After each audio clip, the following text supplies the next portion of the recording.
Hello, friend. Today we are going to paint this anemone half wreath.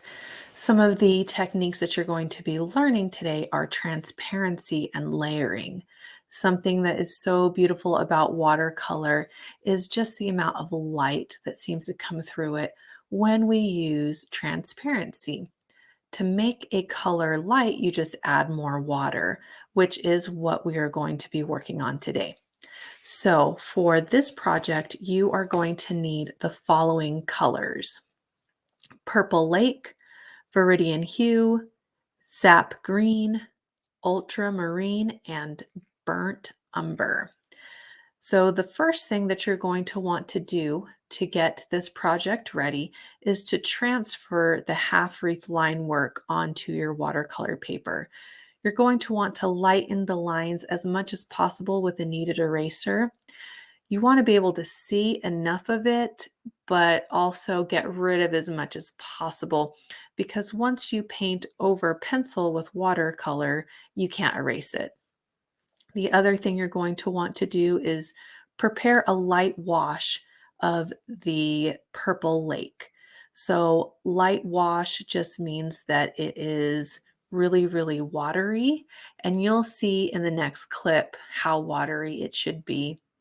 So if you're unsure, just take a test paper and just see if it is pretty watery or not. I always have test paper with me while I'm painting.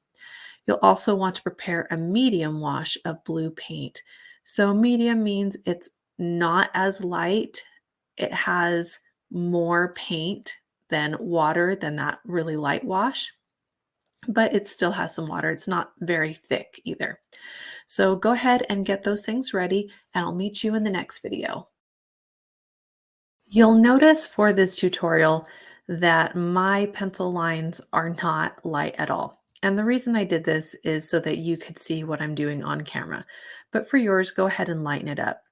The first thing you're going to do is you're going to use that center circle as your guide, and you're going to paint with that medium wash blue, paint another circle inside that circle, filling up about 3/4 of that circle. Hopefully that makes sense. This video is a great visual for you because sometimes it's hard for me to explain in words.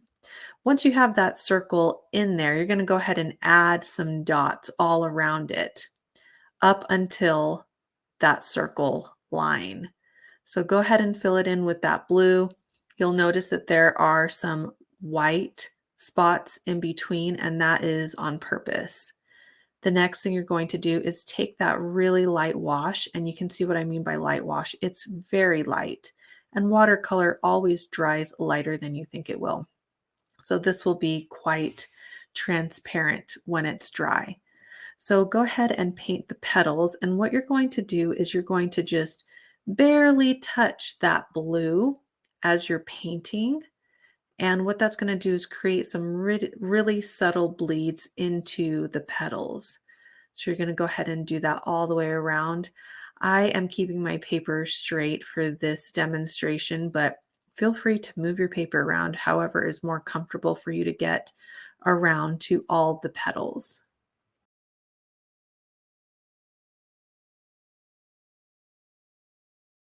In order to do the next step, you have to make sure that your first layer is completely dry.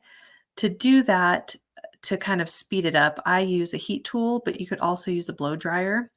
Once you're sure that that bottom layer is completely dry, you're going to go ahead and paint 5 petals in between each of the already painted petals. And you're going to use that very watery light wash that you used for the first layer. Same strength of watercolor, and just go ahead and paint those petals. It's easier for me to shift my paper around as I paint, so that's what I'm doing here, but you can do whatever feels comfortable to you. Something else that you want to note is if you see a ton of water just pooling up in any one spot, you can dab your paintbrush on a dry paper towel and then use that mostly dry brush to kind of soak up some of the extra pooling watercolor. And you'll see me do it in this clip here too.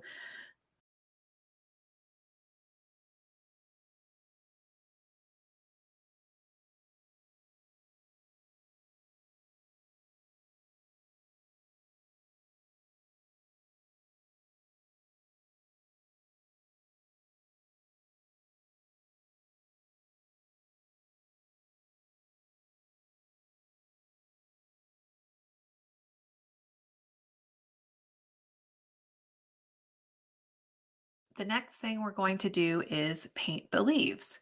To do this, you'll first want to prepare a light wash of green and blue paint. So it'll be that same watery consistency that we use for the petals. Once you have that prepared, go ahead and paint the first layer of leaves in a light green wash.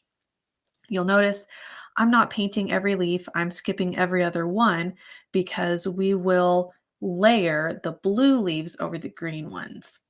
Something else that I do to just give it a little bit more pop of color is while the paint is still wet, I'm going to dip straight into the cake pan, so not the watery kind, just the straight paint, and just add a bit of green to the tips of the leaves while it's wet, and that'll create a nice bleed.